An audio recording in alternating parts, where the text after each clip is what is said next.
You know, I got a quick question. Yes, Sven, I really appreciated your talk today. How have some of your large corporate customers taken your plans of, your forecast of them fundamentally changing their businesses for 2 to 7 years? How are they reacting to that? Are they buying into it, or are they obstinate? Oh, actually, the ones I work with are buying into it quite well, partially because it's sort of a selection bias where they chose to work with me previously, and so they know my work, they rely on it. So, let's say my contact at Xerox, she's the head of training and development in Xerox. She's getting me into Xerox she's buying into it, and she's trying to convince the rest of the leadership in Xerox to do that by getting me in to do presentations on it.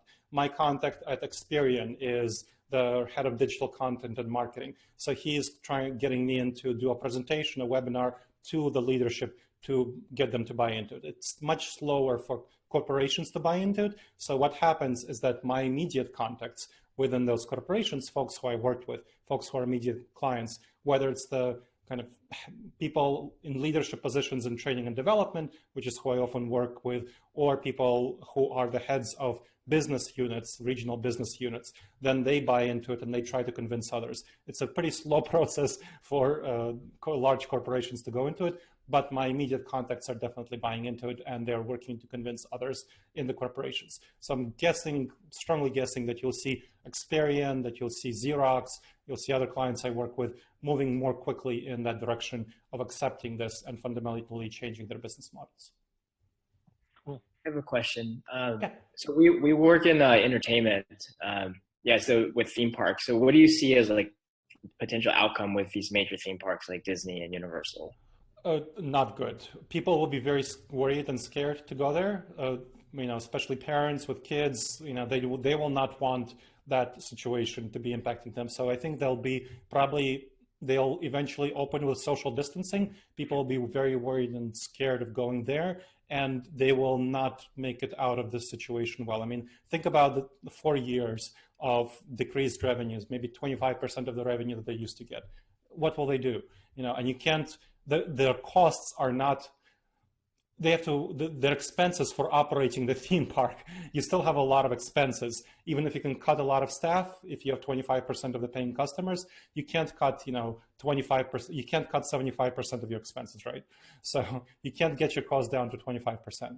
And so this is not a good scenario for them. I would strongly encourage you to look for other clients as a way of focusing on the future, people who are going to be more adapt to this new environment. On the flip side of that equation, though, I mean, we're all trapped at home and we have a demand essentially to come out and entertain ourselves. How do you think people would relieve that demand in the future? I'm strongly suspecting that people will focus on a combination of using platforms like Zoom and augmented and virtual reality. I strongly think that augmented and virtual reality will take off as people realize the seriousness of the situation. I know augmented reality and virtual reality is currently kind of crappy. Sorry for anyone who works in that space, but it hasn't taken off nearly as fast as people in that space has thought it would. But I think right now there's a lot of opportunity for it, and people will be relieving their worry, anxiety through these means, not through entertainment. They'll be really worried. They'll be really scared. I mean, if you look at polls, what people are actually saying and thinking, they are much more worried about the economy being opened up too quickly than they're worried about it being opened up too slowly. You're seeing protests, but polls are what show what consumers will actually do. And I think a lot of people will spend much more time at home, even after the COVID, 4 years, COVID-19 will be over. You'll have a lot of people who will be much more homebodies, and they'll be staying in much more. And so the recovery will be much slower than a lot of people. We will not have a V-shaped recovery. A lot of people are greatly underestimating the problem that we're experiencing. Sorry. Do you see a Ready Player One scenario, essentially? Pardon me? Like a Ready Player One scenario where everybody's just in a pod? I think that some people will try to yo-yo, and they will lose out because they're yo-yoing and they're destabilizing their routines. They're destabilizing their employees. They're destabilizing their businesses. They are back. The that's not a scenario you want to be in. So I think that we'll spend much more time at home in the future, and the smart businesses will adapt to that right now and change their business model, external and internal, right now to adapt to that future. I think people will spend much more time at home, socially distanced in various ways, and there will be a great shift to that. Now, after COVID-19 is over, people will slowly start to come out of these spaces. You will not have a massive rush. People will be worried. People will be scared. There will be conspiracy theories that COVID-19 is still around. Vaccine is not effective. And maybe sometime the vaccine, we can have a vaccine that's only 50% effective, that's only 80% effective. And there will be a bunch of people who don't want to take that risk. So you will have a very slow, gradual emergence. Eventually, I think we will get to a stage, maybe 80% of where we were with in-person entertainment and activities. But I think there will be a permanent shift for a number of people. Other folks? Where do you see the optimistic view in the future for sports teams, fans coming in, not necessarily having games, but having fans in the stands and concerts? I don't think that there's too much hope in the immediate future medium-term future for sports teams and fans in stands. I think there's definitely opportunities for sports teams to play behind closed doors. And for that to happen, you need to have very strong security, and for sports figures themselves to be very strongly protecting themselves against COVID-19. Because, if you have COVID-19 spreading in the sports team, it spreads very quickly, and that's very dangerous. So that will be a big concern. And then you want to, it depends on some sports, right? Tennis will probably be there faster than basketball, which is much more face-to-face, right? So those are things that you want to be thinking about. They'll be playing behind closed doors for a long while. And think about stadium. So how do you go into a stadium? You have to go through very narrow spaces. People are very close to each other. It's very hard to create social distancing in an actual stadium. So this is not going to be a good future for sports teams that want paying fans in the stands. You will have definitely opportunities for sports teams to broadcast games, because a lot of their money that actually obviously they get from TV. So that will be more of an opportunity. So that's something that I'm thinking about. In concerts, you'll have a lot more video conference concerts. You'll have a lot more people broadcasting their concerts. That's going to be much more of the kind of thing that you'll see happening, rather than concerts that are happening in the moment, where people can just go and see the concert, especially big concerts. Think about the liabilities, right? If you knowingly put on a concert where there's going to be serious danger of people getting COVID-19, and then they sue you afterward, well, what are you going to do, right? Sports team, same thing. You have to think about the liabilities here. There's very clear evidence that there's a lot of danger in having various events where you can't guarantee social distancing, and you really can't guarantee social distancing in a concert. You can't guarantee social distancing in a stadium. Some people are going to be dumb, and there are lots of people right now out there who are ignoring COVID-19. They're only staying home because their businesses are closed or police enforcement actions, right? So there's going to be people are protesting this. So how can you protect yourself against these COVIDiots who think that COVID-19 is just a hoax and so on? So this is going to be difficult, and really, especially in mass crowd venues. So there's not too much hope for these venues to have fans in the stands until there's a vaccine. What do you see as far as trade shows, conventions? What do you think that's going to look like going forward? Will they be canceled? Will they be altered in some way? I think there's more hope for trade shows and conventions because there's much more kind of focus on professionalism, but it'll be much more limited. So you'll have much more limited amount of tickets. You'll have some ways that you won't be able to come up and interact face to face with this person, and or whether you're going to the convention or you're displaying at the convention. So you'll have to figure out some way of creating a distanced exhibit, creating a distance exhibit booth. So, shouting across 10 feet, which is really a safe distance. 6 feet is minimal. You want to ideally have 10 feet. So some way of conveying that information. I think there will be some of these, but they'll be much more limited. They'll have to be ticketed. The spaces will have to be limited. And so a lot of people just won't go. They'll transition to virtual exhibits, virtual conventions. because they'll be more convenient, easier. A bunch of people won't want to travel. I mean, who wants to get on an airplane nowadays, right? I have some speeches coming up in Kansas City, and I'm kind of dreading getting on an airplane because, this is not something I want to do right now. But that's how I make my money. So this is something that, and that's kind of for a very small group training. That's why they're still allowed to have under 10 people, and that is going to be a very serious difficulty. If people are not going to travel, how are they going to get to a venue? So this is something that you want to be thinking about. I think exhibits, conventions will be much more limited, much more ticketed, and there will be much less people who will be willing to go to them. I have a question, Dr. Gleb. Thank you for joining us here.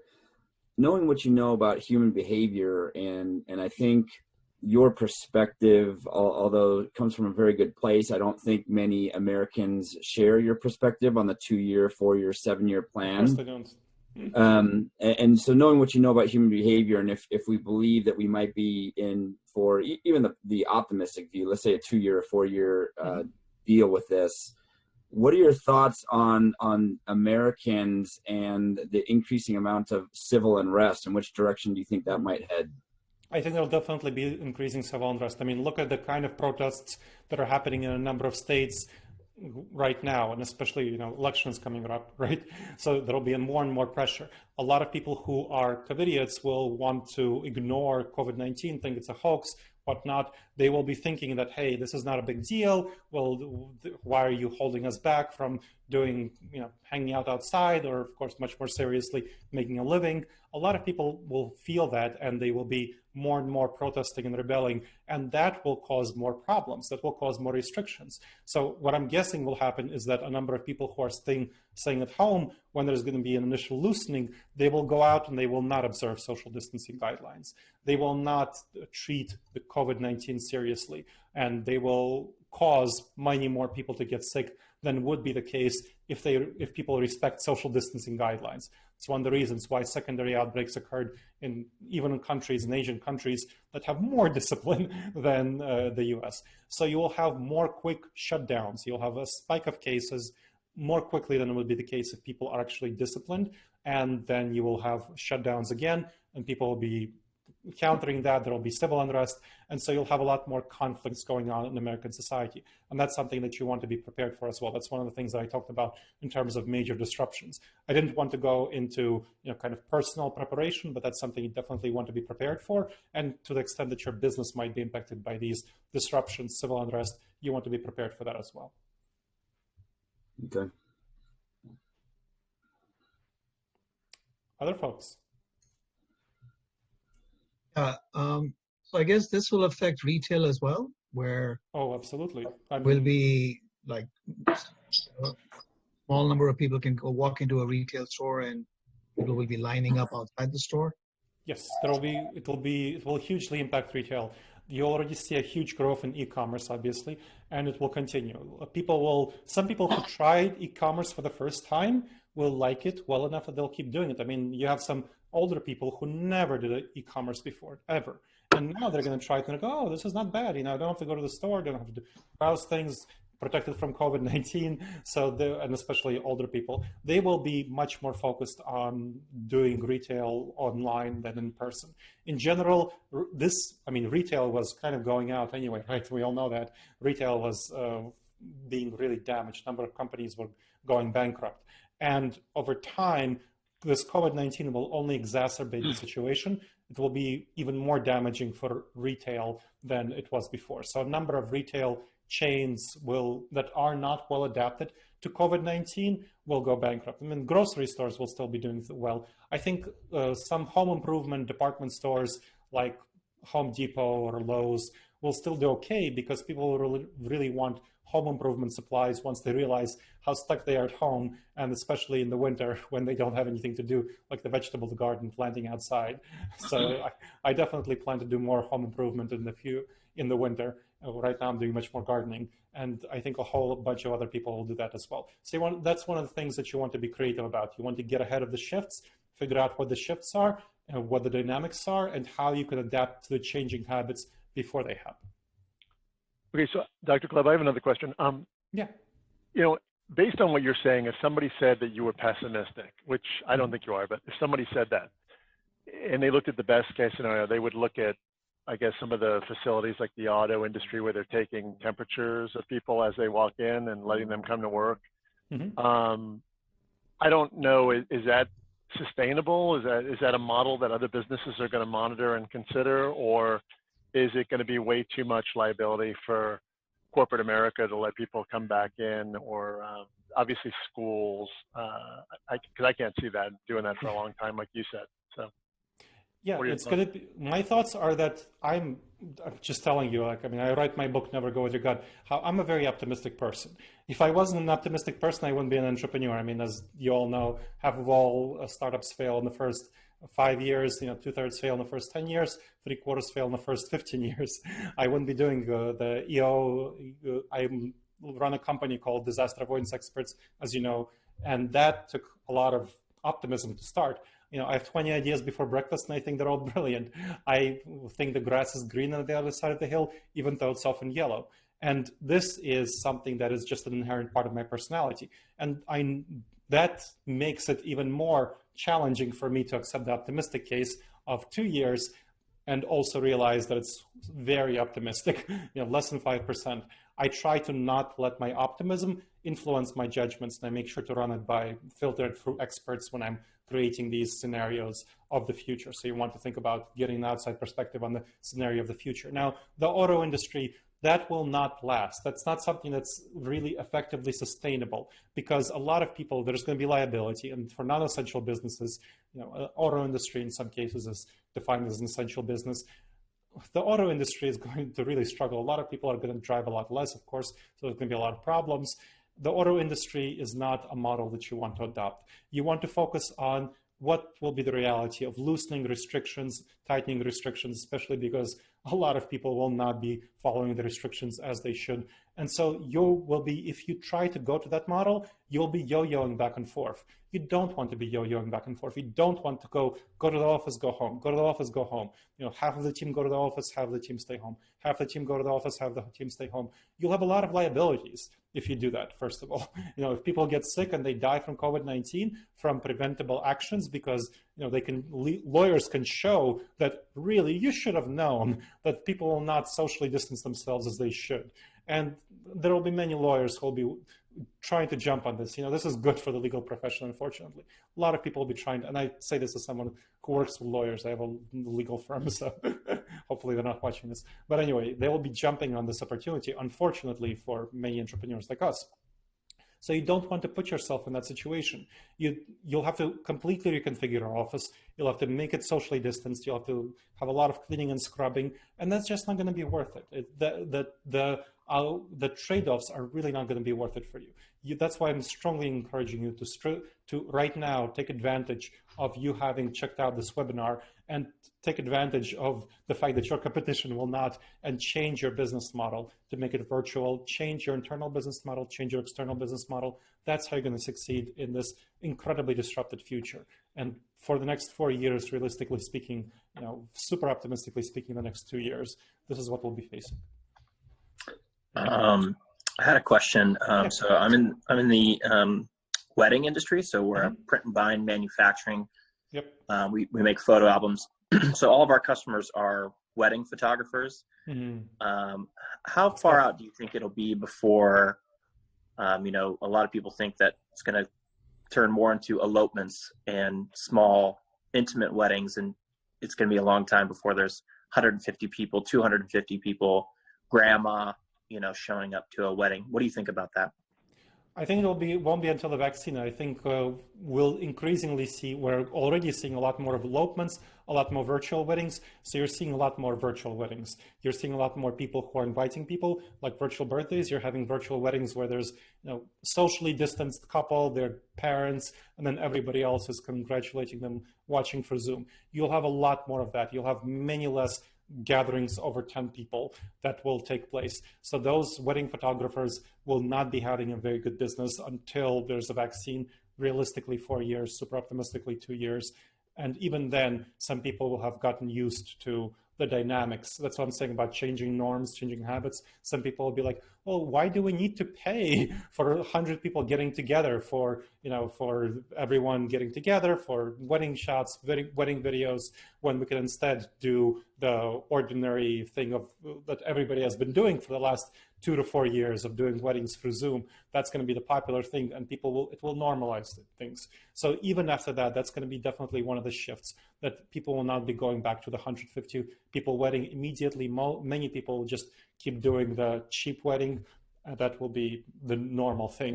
There will not be an expectation of 150 people wedding. Now, wedding photographers can still do a business through 6 people appearing at a ceremony and getting some photographs of that, but that'll be a much, much less lucrative business.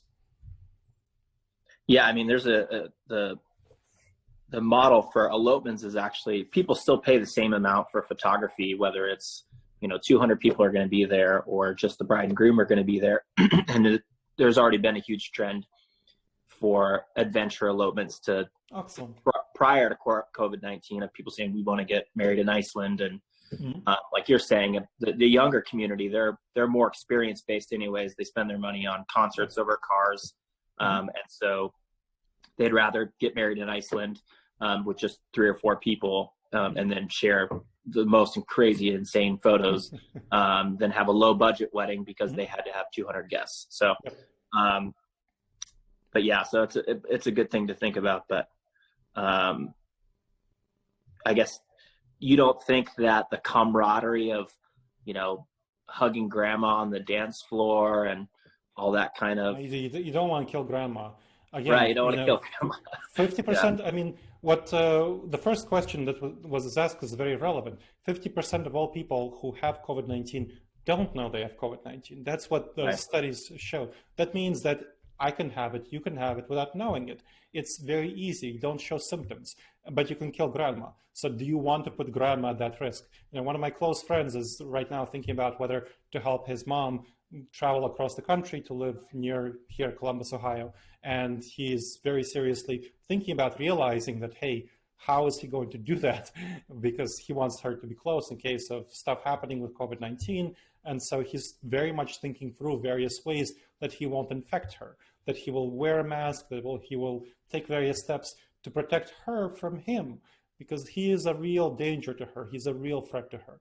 So, and he has a job that requires him to be on the front lines as a first responder. So he's not able to just, you know, spend 14 days without going out of the house. This is a tough situation for a lot of people. And I don't think that people will want the smart people, which, and hopefully by now most Americans who are aware that older people are much more at risk, they will not want to put grandma at risk by hugging her on the wedding floor. You don't think there will be like a form of testing that comes out for people to know within an hour if they're positive or negative, and then be able to say, okay, everybody that's tested negative, we can all hang out together and should be fine? I think that will be difficult just because of how quickly you can pick up COVID-19. So are you going to test yourself before every event where you go to people, where you go to see grandma? It's going to get prohibitively expensive. That's one. Second of all, I mean, look at the testing regime that the US has set up. It's laughable, you know, to see that the kind of companies, you know, the government is very much focused on trying to open up the economy. You know, you're in California, you know that Newsom is saying, in order to open up the economy, we need testing, right?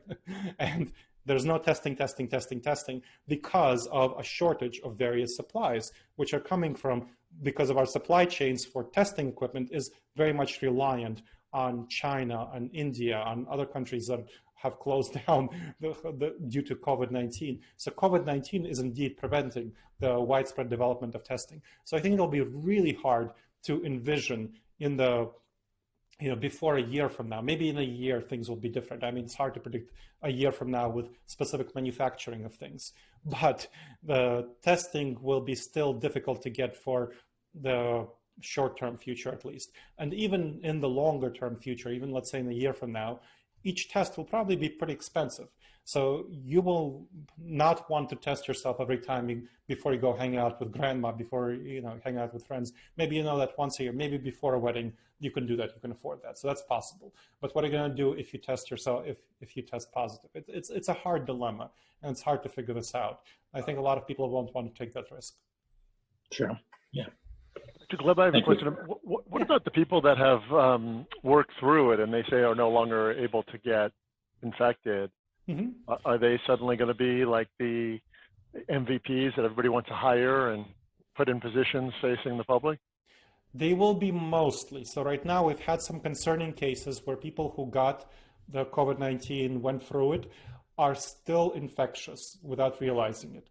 So where there's called a reinfection in a number of countries, China, South Korea, there have been studies showing that people who had COVID-19, who developed antibodies, are still potentially infectious for it. So there's not sufficient information right now to say whether, hey, if you had COVID-19, you're no longer vulnerable to it. You're probably yourself no longer vulnerable to it, but you might well be able to give it to others. So there's still going to be some, I would say that probably in the next 3 to 6 months, we'll get a more clear answer on that.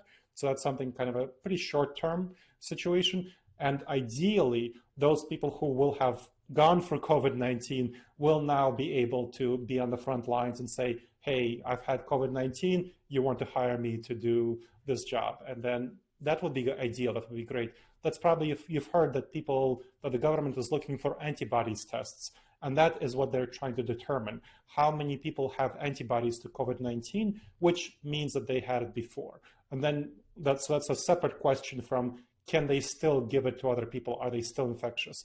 And that's something we still have to determine.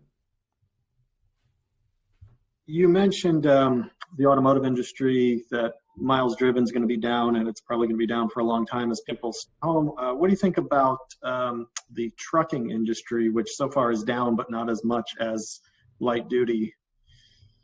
Yeah, I think trucking industry will not be down nearly as much because there's a huge demand for logistics, right? And people get their job, their jobs depend, their money income depends on being able to drive their trucks. And there are more, I think, so the trucking will not be nearly as heavily impacted, negatively impacted. Of course, there will be some impact because truckers get sick. There's going to be much more social distancing, and some of the supply chains, which are majorly disrupted right now, have to be reconfigured. But I would say that trucking, during the COVID-19 pandemic, trucking will not be impacted that much, although there will be some decrease. Well, of course, the recession will cause, just to be clear, the recession will cause a decrease. So, of course, which is completely separate from COVID-19, we're going into a major recession, as of course everybody knows. So that will, of course, impact trucking just as it will impact other industries. Dr. Gleb, what are your thoughts on the travel industry and when you think that's going to open back up? Do we have to wait for a vaccine until that happens too? Well, I'm going to be traveling to Kansas City, as I mentioned, to give a presentation. So there will still be some travel happening, but it will not be nearly as extensive, nearly as much as it used to be. Right now, for example, in public transportation, you have to maintain social distance. And there's going to be a bunch of people who know that some other people will not be maintaining social distance. That they will be idiots, they will ignore it, they won't take these steps that they need to. So a lot of people who can potentially use public travel just aren't. They don't want to take the risk. They don't want to take the risk of other people being stupid. How much do you count on other people being smart? I don't count on other people being too smart. That's just as a basic presumption. So I'm reluctant and I'm wary of doing public travel. And when I'll be going for the airport, you can bet I'll be wearing a mask and all the stuff that washing my hands off and all the stuff that I need to. But I'm doing that only as something that's really important for my financial livelihood. I wouldn't be traveling otherwise. I won't be traveling for fun. I think you will see many less people traveling for fun, many less people traveling for entertainment, and people who potentially can avoid traveling for work will avoid traveling for work. So I think until we have the vaccine, the travel industry will not be much better because there will be restrictions and loosenings, and people will be worried, they'll be scared, there'll be anxiety, and that will impede travel seriously. Okay, Doctor? Yep. Whoever, the woman who was first, I think, whoever said that. Wendy, hi. Hi, Thanks Wendy. for doing this. How are you? So my question is, in your mind, have you thought about how you weigh the damage of hundreds of thousands of people dying versus hundreds of thousands of millions of people being unemployed, homeless, not having money for food, those types of things? How do you weigh those two things in your head? It's a very hard thing for me to weigh, so I don't look at myself. I don't, because that's a moral question. It's a values question, right? So I have certain values, but I'm not the one making the decision. I'm not the one who's making the call. Government officials are the ones making the call. So I'm simply observing their behavior. And they're clearly, very clearly, the overwhelming majority of governors, some are still keeping their states open, don't have shutdown orders, but the overwhelming majority of governors, based on the advice of scientific experts, Anthony Fauci and so on, are keeping shutdowns, and they are heavily weighing human life. So my decisions are separate from the ones who are making the decisions. I'm an analyst, and I look at what's actually happening. And in the reality that is happening, they're clearly highly weighing the people's health and people not dying. So we as business owners, whatever our private opinions about how we should weigh these things, it's not our call. It's the call of government officials, top-level leaders, mostly governors. So in that sense, we have to figure out how they will respond. We have to have a mental model of how they will behave, how they will react. And we already have clear evidence of how they're acting. And we can anticipate that based on their current actions, they will take the same actions. They've clearly all said that if there's going to be a loosening, and then there's going to be a gradual, then there's going to be an increase in cases, there will be restrictions. Again, restrictions. So we know that that's going to be the case. We can't make an effective impact on their decisions. So instead, what we need to do is adapt for the reality of the constraints within which we operate, and then make decisions going on the presumption that they will weigh human life highly. Does that answer your question, Wendy? Yeah, thank you. Yeah, so you're basically saying we're just really should be looking at how they react. Yep. Not how we'd react in their situation. And then react to how they're reacting. Exactly. Yep. That's the way that we should be thinking. That's how our decisions, and that's what our businesses are constrained by. In this case, government decision making, which has its ups and downs. Let's say it that way. Other folks.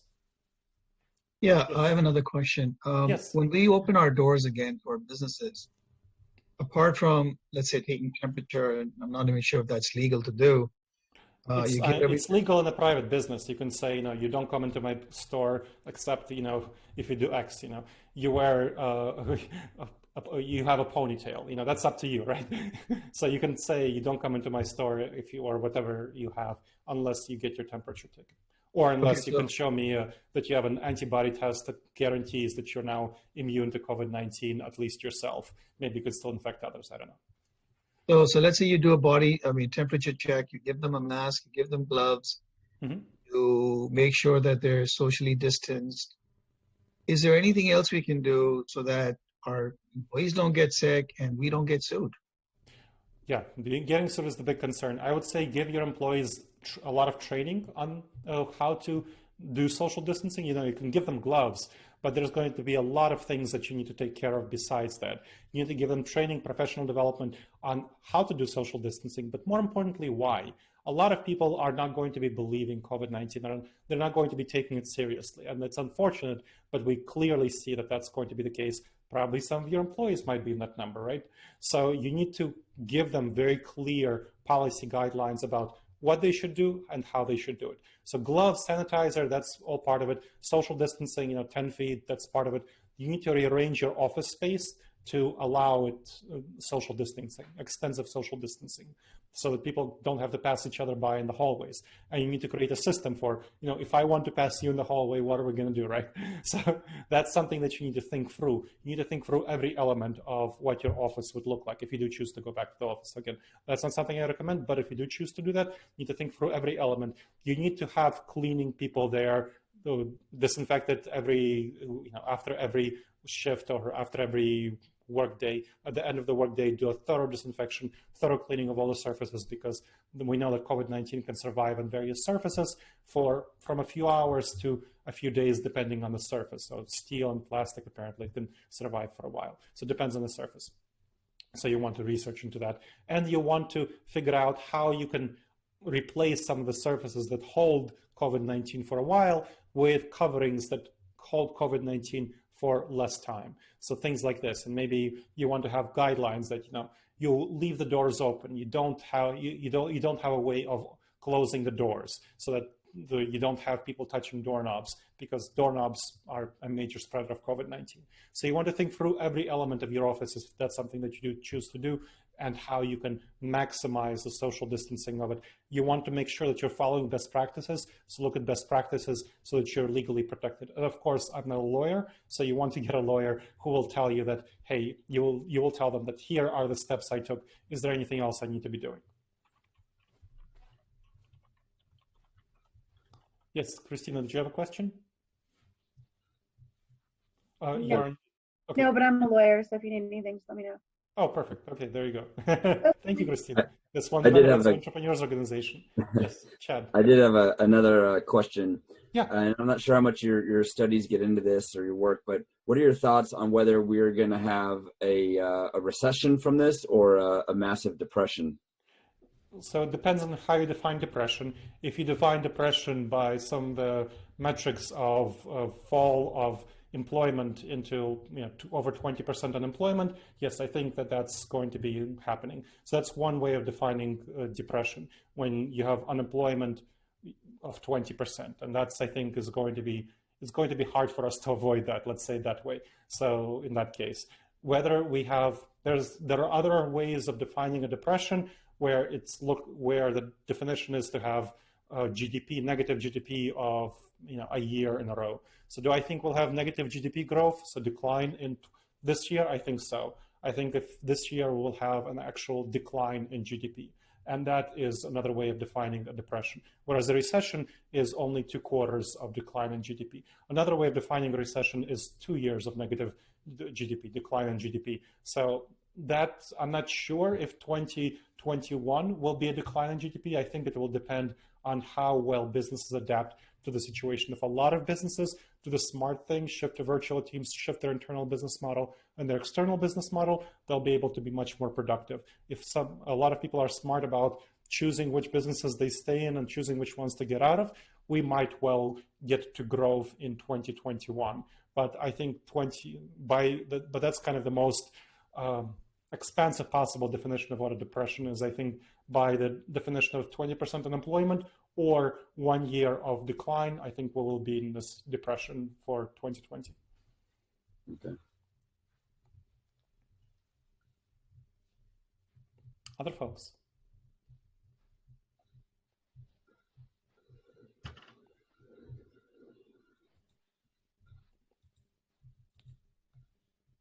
Anyone else? I just wanted to say it was just a wonderful, not the most uplifting talk, but really informative, and I tremendously appreciate it. You're very welcome. Yeah, I mean, lots of my talks are not very uplifting. They are to prevent disaster, and you know, kind of when we're in the middle of a disaster, to manage a disaster. And when you're managing disaster, you never want to prepare for that. When you're preparing for disaster or managing it, you never want to be super optimistic. You know, you want to be at least moderate, at least realistic, and ideally pessimistic. So a lot of my talks are like this, and I really hope they help you make the best decisions for your business. Thank you. All right, everyone. So seems like there's no more questions. Well, I have one question. Do Yeah, you have please. 2 earrings or 1? Pardon me? Your earring? Do you have 2 or 1? Oh, 1 earring. So okay. Here, not in this one. Thank you. I You're appreciate very welcome. your time. You're When very is your new book coming out? It's going to come up on May 1st, actually. So my publisher surprised me yesterday with the good news that they wanted to push the date from June 1st to May 1st. And I'm like, oh, okay. let me spend this weekend after my EO webinar just writing it and, you know, full into writing editing mode. So that's my weekend. It's going to be full of writing. Wish me luck. Nice. Good luck. All right, folks. And again, if you have you want the 2 chapters on adapting and planning and a free coaching session with me or a free coaching session with me, tinyurl.com/d-event. Okay. Thank you. Thank you so much, Dr. Gleb. Appreciate it. You're very welcome.